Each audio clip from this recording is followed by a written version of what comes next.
This is Bangladesh. It's probably not a country you've heard a whole lot about. Maybe that's because it's kind of hard to see on a map. Geographically speaking, Bangladesh is a small place, about as big as the state of Illinois. But when it comes to population, Bangladesh is the 8th largest country in the world, with 170 million people. That's 25 million more people than all of Russia. Bangladesh's capital, Dhaka, is the 9th largest city on Earth, more populated than New York. But a few decades ago, Bangladesh wasn't officially called Bangladesh. It was actually a wing of another country, Pakistan, and it was called East Pakistan. And there's a really terrible story about how it got there. A subcontinent larger than the whole of Europe becomes two self-governing dominions within the British Commonwealth of Nations. In 1947, as British India was becoming independent, the British government announced the subcontinent would be split in two. In the center, there would be a Hindu-majority country called India, and outside it, with wings on the east and west, there would be a Muslim-majority country called Pakistan. East Pakistan was populated mostly by Bengalis, people from this big region here, which had been split between east and west in the partition. West Pakistan was populated mostly by Punjabis, Pashtuns, Sindhis, and a few other ethnic groups. Separated by over 1,000 miles of Indian territory and demographically and culturally split between groups from opposite ends of South Asia, this was a really weird arrangement. In the years following independence, it turned out not to work too well for people in the East. Even though East Pakistan had most of the country's population, they were shut out of the levels of power. The central government was dominated by people from the West. The real power in the country was the armed forces, and Bengalis only constituted about 5% of all military personnel. East Pakistan was treated as an internal colony of the West. The export earnings of its agrarian industries were siphoned off by the central government, and the region was neglected in terms of spending. And there was no better symbol of the East's subservient position than language. Because even though East Pakistan was a majority of the country's population, its most common language, Bengali, was given no federal status. Bengali speakers were treated like second-class citizens. So in 1970, Pakistan held national elections, overseen by a military dictator named Yahya Khan. And it was on the basis of this inequality between East and West that a Bengali nationalist party called the Awami League swept the election. Led by a charismatic guy named Sheikh Mujibur Rahman, the Awami League won an outright majority, not just in East Pakistan, but in all of Pakistan. Rahman was set to become prime minister of the entire country. But to the Pakistani government, that wasn't acceptable. Yahya Khan thought that a Bengali party couldn't be allowed to form a government, so he refused to accept the results. Of course, this did not go over well in East Pakistan. The bitterness of poverty and resentment in East Pakistan erupted today in a kind of civil war. Sheikh Mujibur Rahman, the leader of East Pakistan, declared the region an independent republic, which he said will be called Bangladesh.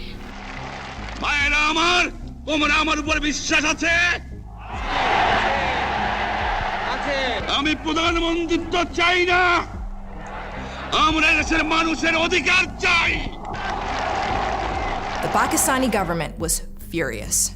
So the next night, they launched their response, a campaign they called Operation Searchlight. They branded it as a program of pacification to calm the situation and return things to normal. But their real plan was different. Mass murder on an unimaginable scale. And that's where the United States comes in. Bangladesh was not just another story about the problems of post-colonial states and artificial borders.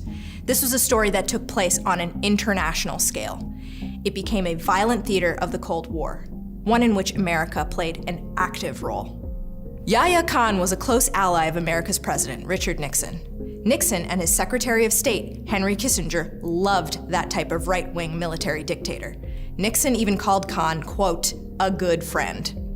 So in the 1960s and 70s, the Pakistani regime became one of the largest recipients of American military aid in the entire world.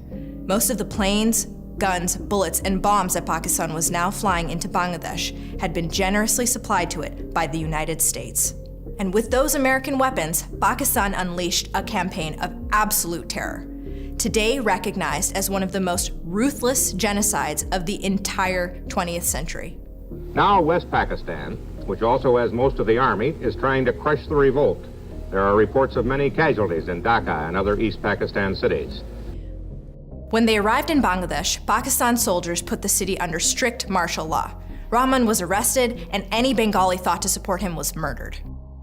Yahya Khan personally gave the orders. "Kill 3 million of them," he said, "and the rest will eat out of our hands." Dhaka became a particularly gruesome sight. Huge sections of the city were bombed. Pakistani soldiers set older parts of the city on fire with flamethrowers or bulldozed entire blocks flat. At the university, soldiers massacred students and teachers. Within a few weeks, about 75% of the population of Dhaka had fled. But the Pakistani military didn't just stop there. The Pakistani army and its collaborators went into the villages. People say the soldiers went wild, that they chose people at random, women, men, babies, shot and ran them through with bayonets. All the women, the people say, were raped before they were killed, and their husbands and children were made to watch their mother's degradation. The numbers are staggering. At least 300,000 Bangladeshis were murdered, and perhaps as many as 1 or 2 million. Between 200,000 and 400,000 Bangladeshi women and girls were raped. About 10 million people fled into India in just a few weeks, one of the largest and most sudden movements of refugees in human history. A World Bank mission found that in every district, there were villages which have simply ceased to exist. One American official called it the most incredible, calculated thing since the days of the Nazis in Poland. A senior American diplomat named Archer Blood wrote message after message to the White House and the State Department, alerting them to the genocide and asking them to stop protecting the Pakistanis. "Our government," he wrote, "has evidenced what many will consider moral bankruptcy." But Nixon and Kissinger didn't care. "That consul in Dhaka," Kissinger said, "doesn't have the strongest nerves." Archer Blood's telegram got thrown in the trash. So as Pakistan was destroying Bangladesh with American weapons, Nixon and Kissinger knew exactly what was going on. And they weren't angry. If anything, they were impressed. The use of power against seeming odds, Kissinger says, pays off. That was partly because of Cold War power politics. After all, Pakistan was an anti-communist partner and Pakistan's neighboring rival, India, seen as a Soviet ally. So Pakistan was an essential outpost for US interests, and its actions couldn't be opposed. And Nixon and Kissinger also held really racist views that led them to ignore the killings. What Nixon had to say about Indians in one White House conversation. Undoubtedly, the most unattractive women in the world are the Indian women. Most Muslims, sexless, nuts people.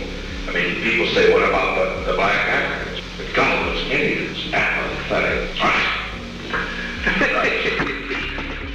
When one American diplomat suggested cutting off aid to Pakistan to stop the genocide, Nixon put it bluntly, "I wouldn't do that to help the Indians. The Indians are no goddamn good."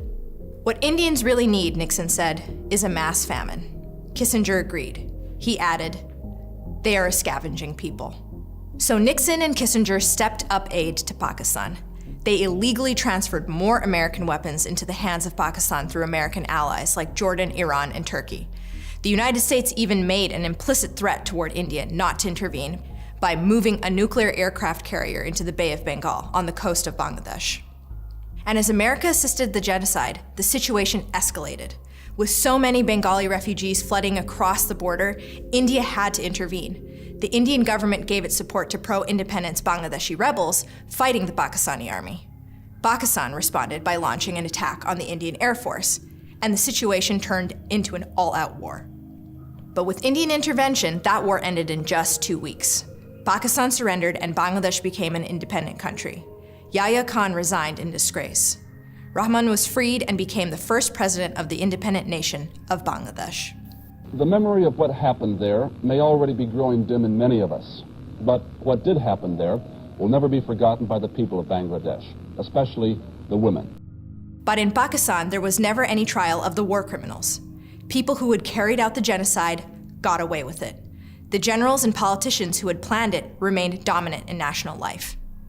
Even in Bangladesh, many people who had collaborated in the genocide continued to be prominent in public life, becoming businessmen and politicians.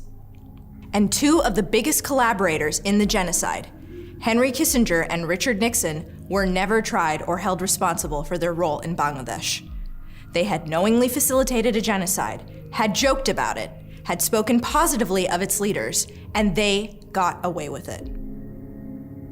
I'm Nashwa Zaman for the Gravel Institute.